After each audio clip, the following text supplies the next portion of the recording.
our camshaft position sensor can be accessed right through here. You don't have to take this box off, but it can give you a little extra room. Let me show you how to do that real quick. We'll disconnect our air duct right here with this clamp. I'm using a flat screwdriver, or it's an 8mm. Just pull this back. Then we have this little hose here. Pull that out of the box. Should come out pretty easy.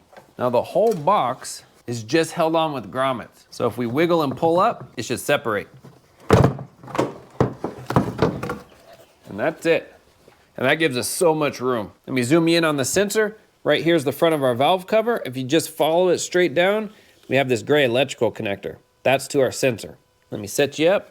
So you want to take off that electrical connector. Now we can do it right now or once the sensor is out. Whatever's easiest for you. But there's a little pinch tab on the side. We'll pinch that in, pull down. It's just this little gray pinch tab. And now on the front side, there's a 10mm bolt. You can use a 1/4" ratchet. It shouldn't be in there too tight. That's our bolt. And then the sensor should come out. You might have to twist it a little.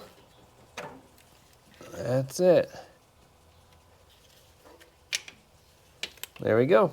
Now this vehicle doesn't actually need a new cam sensor, so we're gonna reinstall the old one. But on your new one, match it up with the old one, make sure it's the same. And then this little O-ring right here, we're gonna coat either a little bit of engine oil or some dielectric grease. That'll help slide it in a little better. Then we'll put it in, find that hole.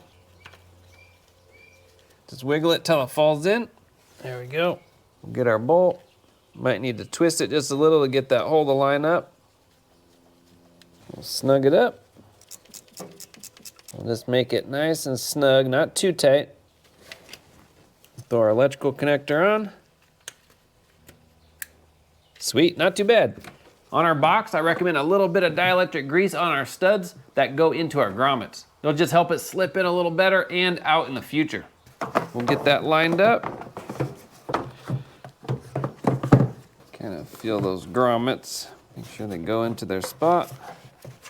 There we go, push down. You can pull up just to make sure it's in there. Put this tube back on. A little side hose. Tighten up this clamp. Nice, and we're done.